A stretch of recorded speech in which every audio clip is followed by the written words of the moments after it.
Bonjour à tous, aujourd'hui j'avais envie de vous présenter le seau à bokashi. Je vais faire cette vidéo sur plusieurs épisodes, donc là pour l'instant on va juste faire la présentation. Je viens de recevoir le seau, donc je voulais vous montrer à quoi ça ressemble. Donc c'est un seau comme ça avec un petit robinet et un verre pour récupérer le jus. Ensuite on a ici les micro-organismes qui sont à répandre sur les déchets avec le petit verre de Zer. Et à l'intérieur il y a donc une petite grille pour pouvoir retenir les matières et une petite spatule pour tasser au fur et à mesure. Je vais commencer ce soir à le mettre en place et puis je vais filmer au fur et à mesure, voir comment les déchets se dégradent, comment est le jus, comment on peut l'utiliser, etc. J'espère que ça va vous intéresser. A très vite pour la suite de la vidéo. Alors voici les types de déchets que je mets dans le bokashi. Là j'ai des fans de radis que j'ai coupés en morceaux pour qu'elles soient plus petites. Des pots d'ail, des carottes, le marc de café, et donc on va mettre tout ça. Hop. Je vais mélanger le marc de café, là j'en ai beaucoup, donc je vais mélanger un peu le marc de café avec les fans, mettre un petit peu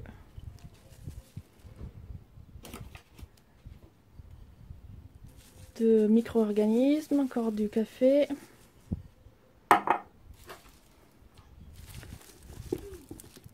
Les fans,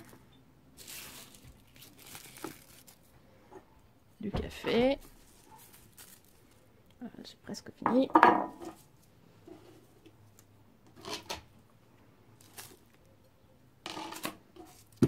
Voilà. Ensuite, je tasse bien.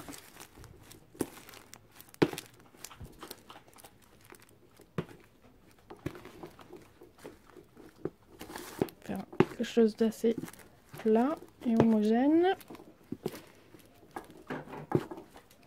Et je finis par les micro-organismes.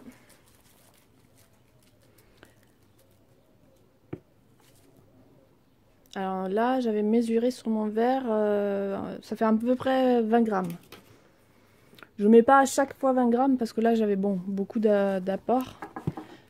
Mais souvent, j'ai beaucoup moins de matière. Je mets juste un tout petit peu de micro-organismes bien répandus sur la surface. Puis je ferme hermétiquement et on attend jusqu'à la prochaine fois.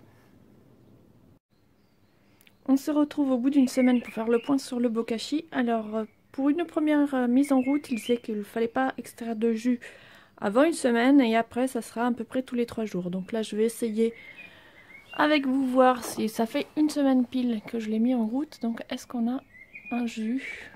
Apparemment toujours pas. Est-ce que c'est moi qui n'ai pas fait comme il faut ou alors est-ce que je mets pas assez de déchets? Je ne sais pas.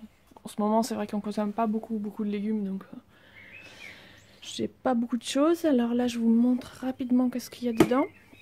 Alors, on conseille de couper assez petit les déchets. Donc là, il y a des pluchures de pommes de terre, donc ça va. La peau de banane, je l'ai mise comme ça. Peut-être que ce genre de déchets, faudrait le couper en plus petits morceaux. Qu'est-ce que j'ai mis dedans? J'ai mis des miettes, les restes de pâtes qui restent au fond de l'assiette, les épluchures de légumes, carottes, pommes de terre, enfin oignons, toutes sortes d'épluchures de la cuisine. Quelques croûtons de pain sec, les petits os et le gras qui reste quand on mange de la viande. Et là, la poudre que vous voyez par-dessus, c'est donc ça que je saupoudre. Là, par exemple, pour la banane, je ne l'ai pas fait. Donc on saupoudre un petit peu par-dessus, comme ça, quand on met les déchets. Alors moi, je les ai mis en petite quantité au fur et à mesure. Donc à suivre, à faire à suivre. Pour l'instant, jusqu'à présent, ça allait. Il n'y avait pas d'odeur quand j'ouvrais. Puis j'ai trouvé un sac de choux de Bruxelles que j'avais oublié au fond du frigo. Et qui avait déjà commencé un peu à... Enfin, commencé. Ils étaient bien abîmés. Donc je les ai tous coupés plus ou moins en deux, je les ai mis et c'est vrai que là du coup ça sent un peu le chou pourri quand même. Donc est-ce qu'il faut que j'attende que les micro-organismes fassent un peu leur action? Est-ce que j'ai pas mis assez de micro-organismes sur mes choux? Affaire à suivre.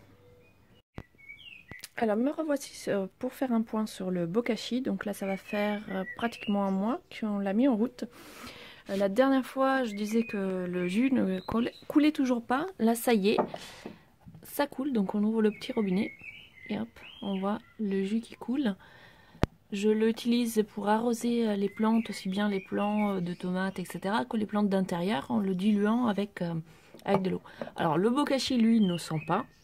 Quand il est bien fermé dans la maison, ça sent vraiment pas. Éventuellement un petit peu une odeur... une bagarre de chat dans le quartier. Donc je reprends, je suis allée voir parce que bon, il y a un petit chat dans le quartier et qui est un peu tout maigrichon, donc je voulais voir s'il n'était pas en train de se faire taper par les nombreux gros matous du quartier, mais j'ai pas réussi à les trouver. Bon bref, revenons à un bokashi. Donc ce jus, je le mélange avec de l'eau, j'en mets pas beaucoup, parce que lui par contre sent, donc surtout si on l'arrose pour arroser les plantes d'intérieur, ça a une odeur un peu de chou pourri. Donc bon, une fois que c'est dans le terreau, ça va, mais je l'utilise quand même assez dilué et puis une fois tous les 15 jours. On va ouvrir, regarder un peu. Alors là, voilà, je vais rajouter... Là, il est plein, ça y est, il est complètement plein. Donc j'ai mis toutes sortes, voilà, là, on voyait des pelures d'oignons. J'avais, voilà, une reste de céréales qui était abîmée. Des herbes que j'ai nettoyé l'aquarium, j'ai mis aussi des os de poulet, des peaux de banane, enfin toutes sortes de déchets. Et en fait j'ai trouvé pourquoi ça n'avait pas marché au départ, c'est parce que j'avais mis les filtres de café comme ça, et en plus j'en avais mis plusieurs, ce qui avait fait un effet d'éponge. Donc le jus était complètement absorbé par le café, et rien ne coulait pendant plus de 2 semaines. Donc je suis allée, j'ai dû retourner un peu le tas pour récupérer tous les filtres qui du coup étaient effectivement bien épais, bien gorgés de jus. Donc pour mettre le café, il faut que je casse mes filtres et je le mette comme ça. Alors le café, je le mets pas forcément dans le bokashi puisque je l'utilise aussi directement comme ça dans le jardin. Et aussi pour comme désodorisant, par exemple on laisse sécher et puis on met dans un petit pot au frigo, ça enlève les odeurs. Donc là, j'ai encore un croûton de pain sec, des choses qui restaient.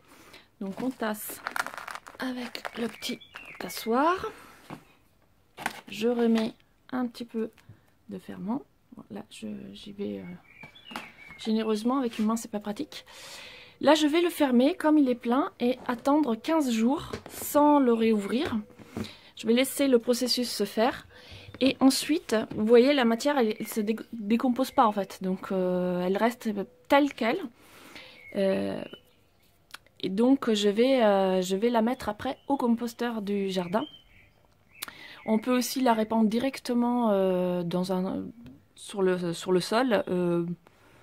Moi ici, j'ai pas trop d'utilité à faire ça. Donc, je vais le mettre dans le composteur en espérant d'ailleurs que ça va activer un peu le compost puisque c'est un compost...